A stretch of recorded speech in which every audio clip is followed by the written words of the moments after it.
Welcome.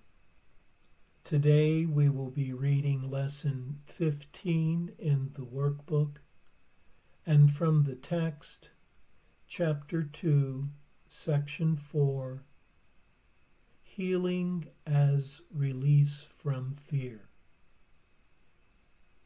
And now for Lesson 15.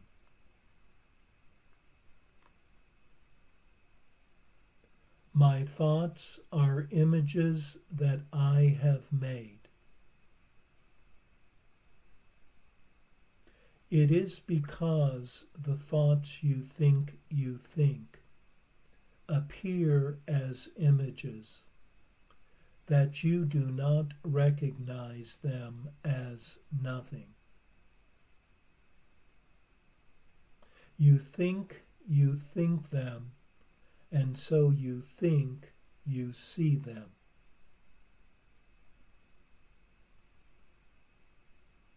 This is how your seeing was made.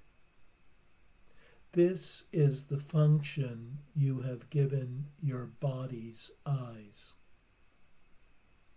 It is not seeing. It is image making. It takes the place of seeing, replacing vision with illusions. This introductory idea to the process of image making that you call seeing will not have much meaning for you. You will begin to understand it when you have seen little edges of light around the same familiar objects which you see now. That is the beginning of real vision. You can be certain that real vision will come quickly when this has occurred. As we go along, you may have many light episodes. They may take many different forms, some of them quite unexpected. Do not be afraid of them. They are signs that you are opening your eyes at last. They will not persist because they merely symbolize true perception, and they are not related to knowledge. These exercises will not reveal knowledge to you, but they will prepare the way to it. In practicing the idea for today, repeat it first to yourself, and then apply it to whatever you see around you, using its name and letting your eyes rest on it as you say, this blank is an image that I have made. That blank is an image that I have made. It is not necessary to include a large number of specific subjects for the application of today's idea. It is necessary, however, to continue to look at each subject while you repeat the idea to yourself. The idea should be repeated quite slowly each time.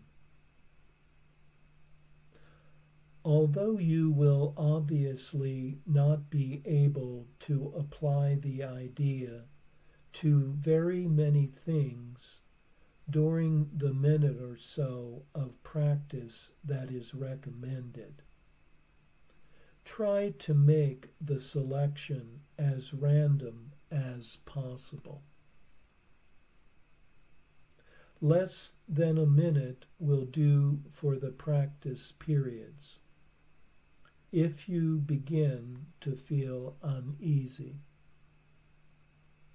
do not have more than 3 application periods for today's idea, unless you feel completely comfortable with it, and do not exceed 4.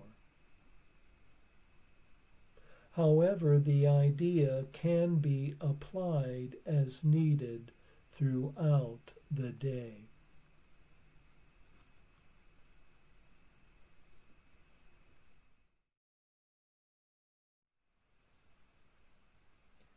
Lesson 15 continues a discussion on the nature of perception. Perception has been previously described as thought projected outward. When thought is projected outward, it is projected in the form of images. Thus, we are all image makers and have made a world of images. And images can be either collective or individual in nature. The reference to light episodes is seen differently by students of the course. However, numerous forms of light experiences are commonly reported by students of various spiritual paths, and are generally seen as positive experiences in one's journey. One is cautioned here not to be afraid of these experiences should they arise. They can be seen to represent a change toward a truer form of perception that the Course is guiding one toward.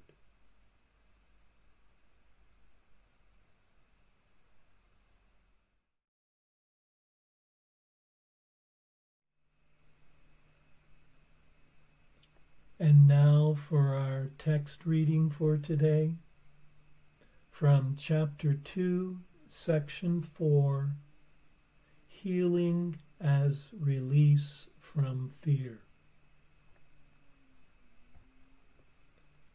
Our emphasis is now on healing. The miracle is the means. The atonement is the principle, and healing is the result. To speak of a miracle of healing is to combine 2 orders of reality inappropriately. Healing is not a miracle. The atonement, or the final miracle, is a remedy, and any type of healing is a result. The kind of error to which the atonement is applied is irrelevant. All healing is essentially the release from fear. To undertake this, you cannot be fearful yourself. You do not understand healing because of your own fear. A major step in the atonement plan is to undo error at all levels. Sickness or not right-mindedness is the result of level confusion, because it always entails the belief that what is amiss on one level can adversely affect another. We have referred to miracles as the means of correcting level confusion. For all mistakes must be corrected at the level on which they occur. Only the mind is capable of error. The body can act wrongly only when it is responding to misthought. The body cannot create, and the belief that it can, a fundamental error, produces all physical symptoms. Physical illness represents a belief in magic. The whole distortion that made magic rests on the belief that there is a creative ability in matter which the mind cannot control. This error can take two forms. It can be believed that the mind can miscreate in the body, or that the body can miscreate in the mind. When it is understood that the mind, the only level of creation, cannot create beyond itself, neither type of confusion need occur. Only the mind can create, because spirit has already been created, and the body is a learning device for the mind. Learning devices are not lessons in themselves. Their purpose is merely to facilitate learning. The worst a faulty use of a learning device can do is to fail to facilitate learning.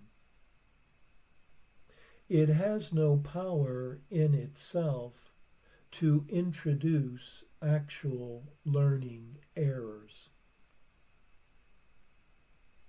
The body, if properly understood, shares the invulnerability of the atonement to two-edged application. This is not because the body is a miracle, but because it is not inherently open to misinterpretation. The body is merely part of your experience in the physical world. Its abilities can be, and frequently are, over-evaluated. However, it is almost impossible to deny its existence in this world. Those who do so are engaging in a particularly unworthy form of denial.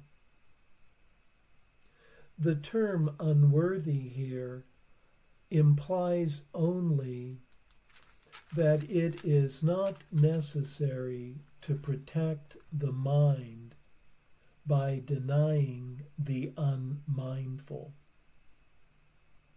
If one denies this unfortunate aspect of the mind's power, one is also denying the power itself. All material means that you accept as remedies for bodily ills are restatements of magic principles. This is the first step in believing that the body makes its own illness. It is a second misstep to attempt to heal it through non-creative agents. It does not follow, however, that the use of such agents for corrective purposes is evil. Sometimes the illness has a sufficiently strong hold over the mind to render a person temporarily inaccessible to the atonement. In this case, it may be wise to utilize a compromise approach to mind and body, in which something from the outside is temporarily given healing belief. This is because the last thing that can help the non-right-minded or the sick is an increase in fear. They are already in a fear-weakened state. If they are prematurely exposed to a miracle, they may be precipitated into panic. This is likely to occur when upside-down perception has induced the belief that miracles are frightening.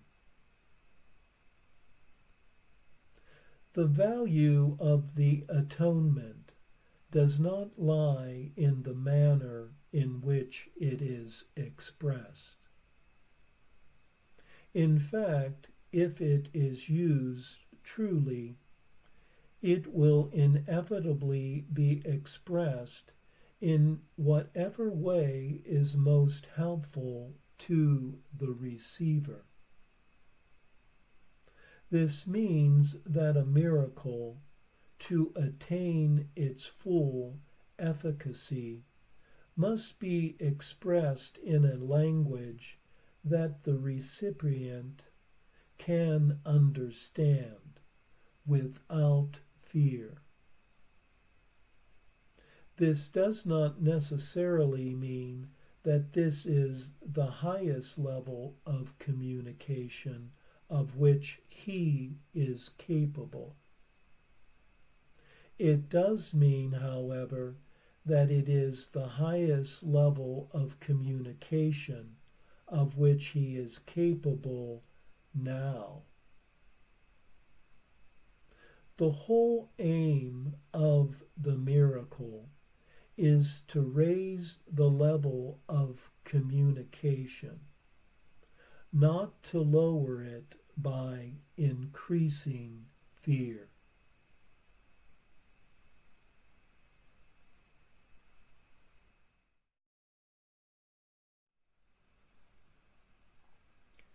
We are told in this section that all healing is the release of fear, and thus illness can be seen as a form of wrong-mindedness. It is the body responding to misthought or fear, including the false belief that the body can create.